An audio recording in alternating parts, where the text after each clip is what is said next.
Asei, chapter 17. And having passed through Amphipolis and Apollonia, they came to Thessalonica, where there was a congregation of the Yehudim. And according to his practice, Shaul went in unto them, and for 3 Sabbaths was reasoning with them from the Scriptures, explaining and pointing out that the Messiah had to suffer and rise again from the dead, and saying, This is the Messiah, Yeshua, whom I proclaim to you. And some of them did believe, and a large number of the worshipping Greeks, and not a few of the leading women, joined Shaul and Silas.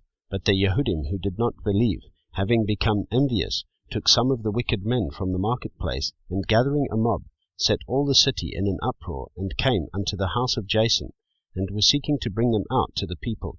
But not finding them, they dragged Jason and some of the brothers to the city rulers, crying out, They who have turned the world upside down have come here too, whom Jason has received, and all of them are acting contrary to the dogmas of Caesar, saying, There is another sovereign, Yeshua. And they troubled the crowd and the city rulers when they heard this, and when they had received a pledge from Jason and the rest, they let them go.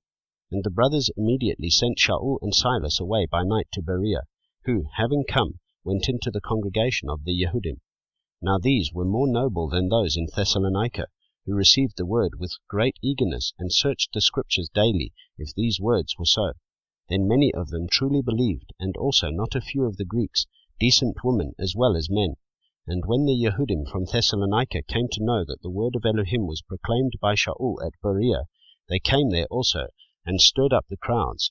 And then immediately the brothers sent Shaul away, to go to the sea, but both Silas and Timotheus stayed there. And those who arranged for Shaul brought him to Athens, and receiving a command for Silas and Timotheus to join him as soon as possible, they departed. But while Shaul was waiting for them at Athens, his spirit was stirred up within him when he saw that the city was utterly idolatrous. Therefore, indeed, he was reasoning in the congregation with the Yehudim and with the worshippers, and in the marketplace daily with those who met there. And some of the Epicurean and Stoic philosophers encountered him, and some were saying, What does this babbler wish to say? Others said, He seems to be a proclaimer of strange mighty ones, because to them he brought the good news, Yeshua, and the resurrection. So they laid hold of him, and brought him to the Areopagus, saying, Are we able to know what this fresh teaching is of which you speak? For you are bringing some strange matters to our ears. We wish then to know what these mean. For all the Athenians and the strangers living there spent their leisure time in doing naught, but to seek or to hear what is fresh. And having stood in the midst of the Areopagus, Shaul said, Men of Athens, I see that you are very religious in every matter. For passing through and observing the objects of your worship, I even found a slaughter place with the inscription, To the unknown mighty one. Not knowing then whom you worship, I make him known to you, Yahweh, who made the world and all that is in it. This one, being master of heaven and earth, does not dwell in dwellings made with hands, nor is he served with men's hands, as if needing any, himself giving to all life and breath and all else.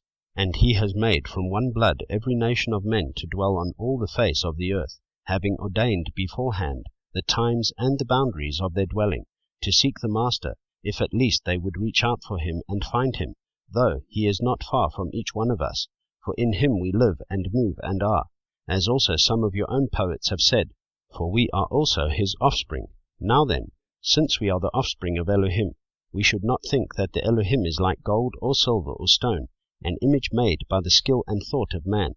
Truly then, having overlooked these times of ignorance, Elohim now commands all men everywhere to repent, because he has set a day on which he is going to judge the world in righteousness by a man whom he has appointed, having given proof of this to all by raising him from the dead.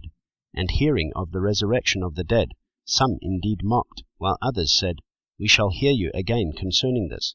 And so Shaul went out from among them. But some men joined him and believed, among them Dionysius the Areopagite, and a woman named Damaris, and others with them.